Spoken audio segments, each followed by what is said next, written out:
I stopped reading self-help books, and let's get into the reason why.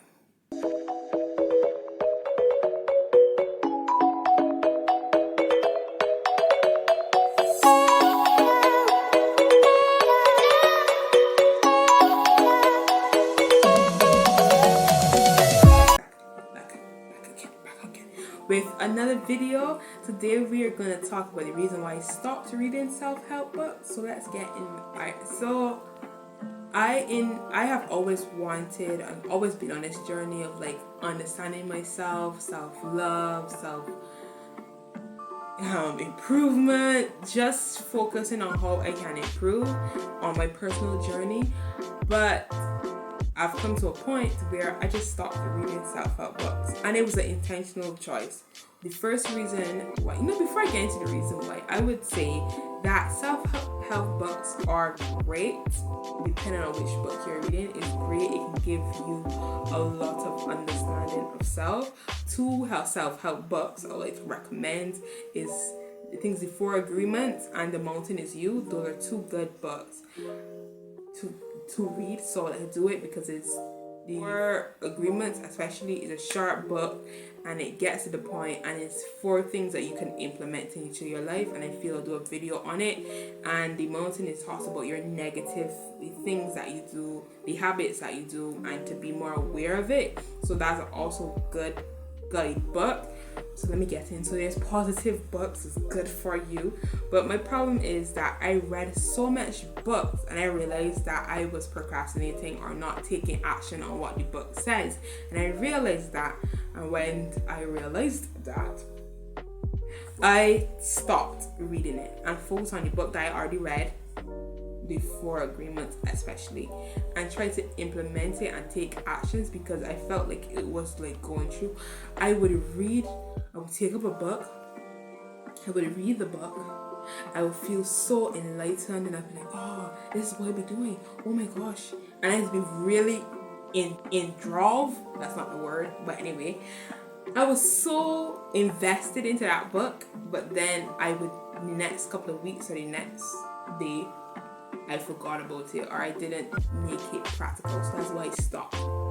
So remember if you're reading a good self-help book, take notes, revise it, look after it, keep going over, because that's one reason. The next reason, depending on the book you choose. Sometimes it emphasizes so much on positive stuff, and when you really look at it, it's more dealing with negative stuff than positive stuff.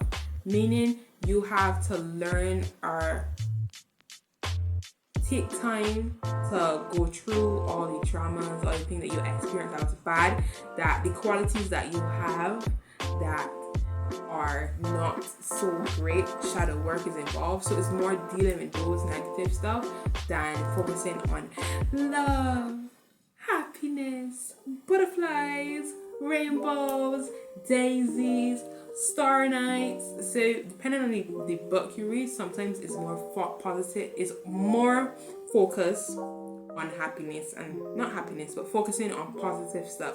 Not saying that it's not important, because knowing the reasons why you are unhappy is important as knowing what makes you happy. So I'm not saying it's important, but not just focusing, don't over emphasize on happiness. Another thing is self-help books. I think of it as a guide, or I like to think of it as a general advice. Sometimes self-help books are not it's not personalized, it's not tailored for you or your situation or what you're going through. So sometimes you may read something, you may fall in this trap of diagnosing yourself. That's what I'm trying to say.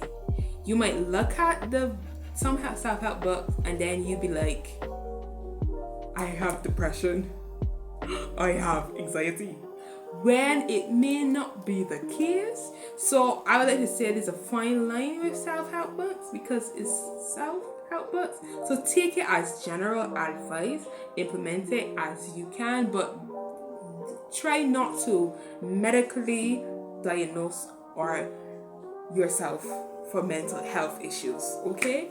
Because sometimes your situation, your tiredness, your overeating, sometimes as much as it could have a mental health issue, it could be like a physical issue, like PCOS, some sort of hormone deficiency, or some other reasoning why you do the things you do. So it's a slippery slope. Take it as general advice, learn from it, but don't diagnose yourself. Okay, so that's the reasons why I stopped. Will I come back on the reading self-help books? Probably. I have a list of books I would like to read, but not right now. Right now I'm more on action, working through it. I got a lot of knowledge, so I'm all about implementing it now. You know what I mean? So that's the reasons why I stopped reading self-help book. It can be a lot of opinion-based information, so be mindful of that. It can be more opinionated based depending on which book you are reading. Okay.